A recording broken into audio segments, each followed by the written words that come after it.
bangga kok kepada nasab. Eh, nasab itu tidak bisa memuliakan. Misalkan anak bangsawan tapi goblok, males, tidak mau kerja, otaknya jongkok, dan selalu menengadahkan tangan meminta bantuan orang lain, ya tetap tidak mulia. Yang waras tidak boleh mengalah terhadap mereka para pencuri agama yang menjadikan agama sebagai alat politik. Assalamualaikum warahmatullahi wabarakatuh. Om Swastiastu, Namo Buddhaya, salam kebajikan. Pada kesempatan kali ini agak lama ini baru muncul lagi pernyataan beliau. Siapa lagi? Salah seorang orang tua, saya biasa memanggilnya Kakek Wahyu.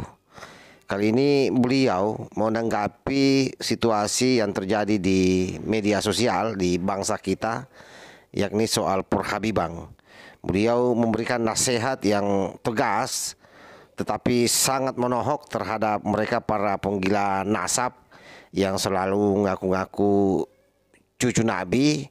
Ya, konteksnya bahwa bagi Kakek Wahyu yang namanya nasab itu tidak menentukan kemuliaan, tetapi yang menentukan kemuliaan itu adalah ilmu pengetahuan. Nah, bagaimana Kakek Wahyu memberikan tamparan kerasnya terhadap oknum habaib yang selama ini keluar-keluar soal nasabnya, coba kita simak secara bersama-sama. Jadi kere yang gak mulia. Tetapi kalau nasib itu bisa baru mulia. Misalkan anaknya bukan orang siapa-siapa, bukan keturunan orang yang terpandang, tetapi ulet, cerdas, dan pintar menguasai ilmu pengetahuan dan teknologi, maka dia bisa menciptakan lapangan-lapangan pekerjaan. Iya, mulia dia daripada yang nasab. Jadi antara nasab dan nasib itu yang mulia ya nasib. Contoh seperti orang-orang Cina yang didiskriminasi, yang diaseng-asengkan. Tapi karena dia mempunyai talenta yang luar biasa, maka dia bisa menciptakan jutaan lapangan pekerjaan. Itu nasib mulia, walaupun sudah didiskriminasikan. Lah kalau nasab, jadi zaman sekarang, zaman modern, zaman teknologi, nasab itu nggak ada gunanya. Yang penting nasib, memperjuangkan nasib. Dengan apa? Bukan dengan nasab. Dengan otak, dengan keterampilan, dengan kecerdasan, sehingga dia menjadi mulia. Memberi nafkah kepada jutaan orang misalkan, mulia. Daripada hanya menengadahkan, mengharapkan pemberian orang lain. Ya nggak mulia. Kalau Tuhan itu memuliakan yang namanya habaib, dan dia beda dengan manusia lain, maka Tuhan diskriminasi. Tetapi itu kan tafsir yang menyatakan bahwa Tuhan memuliakan para habaib. Ada tafsir lain kan, ada mazhab lain, ada Mu'tazilah, ada yang lain-lain. Nah, gue akan pindah mazhab, gue cari Tuhan yang tidak diskriminasi. Tapi kalau memang tidak ada lagi, ya ngapain, gue murtad aja. Demi Allah gue akan murtad kalau Tuhan itu diskriminasi. Aku gak butuh Tuhan yang diskriminasi.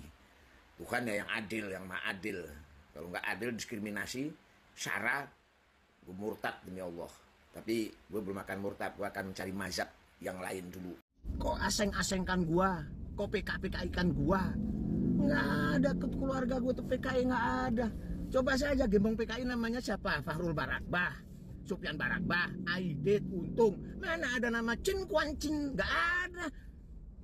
Jadi terus kalau gue misalkan nenek moyang gue dari Tiongkok negaranya negara PKI gitu. Yaman Selatan juga negara komunis. So what gitu. Terus yang korupsi bawa duit ke Singapura siapa? Ya itu kan bagian kecil, paling berapa triliun, puluhan triliun aja. Sejak kontribusi gua nih, gua bawa duit ke Indonesia, gua bikin perkebunan sawit, gue bikin pabrik rokok, gue bikin pabrik jamu, gue bikin resort-resort, gue bikin hotel-hotel, gue bikin alat rumah tangga seperti Mas Pion, gue bikin makanan seperti Indofood. Misal dari kelapa sawit aja menurut Kementerian Pertanian udah 2,5 menyerap 2,5 juta pekerjaan.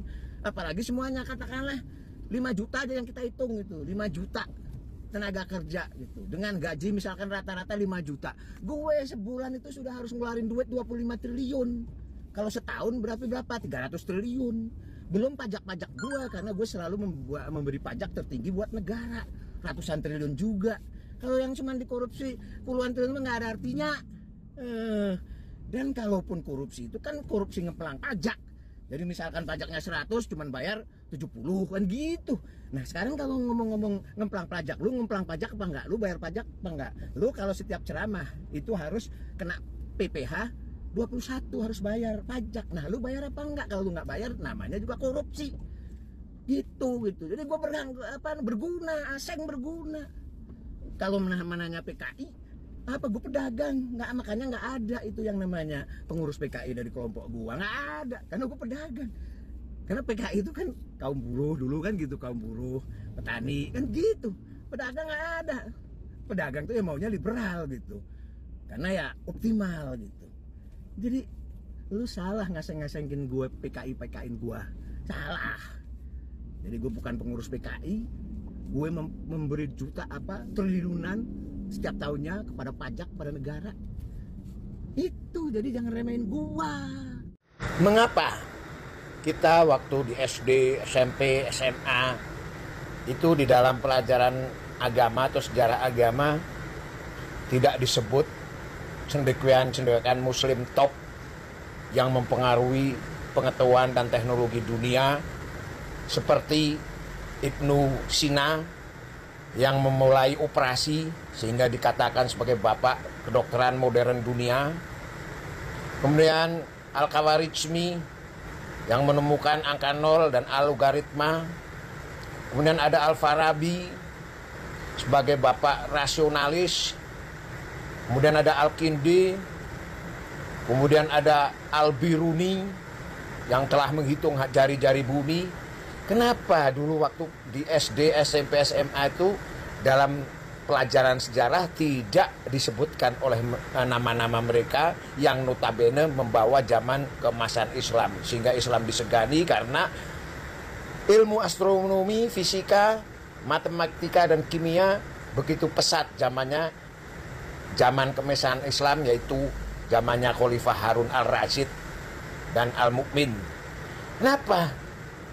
Karena mereka itu adalah bermadzhab Mu'tazilah, sehingga mereka dikafir-kafirkan.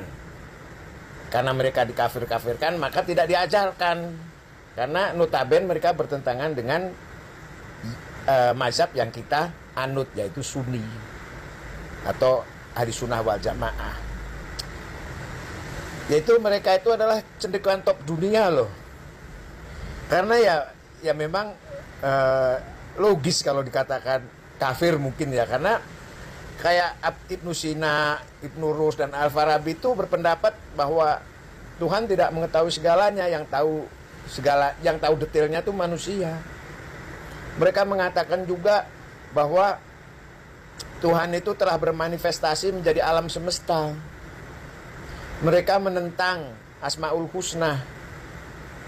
Mereka mengartikan la ilaha illallah itu bukan tidak ada Tuhan selain Allah, tapi tidak ada wujud selain Allah. Jadi ya pantas saja mungkin pantas atau wajar gitu ya di kafir-kafirkan. Tapi mereka cendekiawan yang membawa Islam menjadi disegani pada waktu itu. Sehingga mereka itu karena ahli di bidang fisika, astronomi, kedokteran, kimia dan lain-lain, karena notabene mereka orang Islam, maka sejak itu muncullah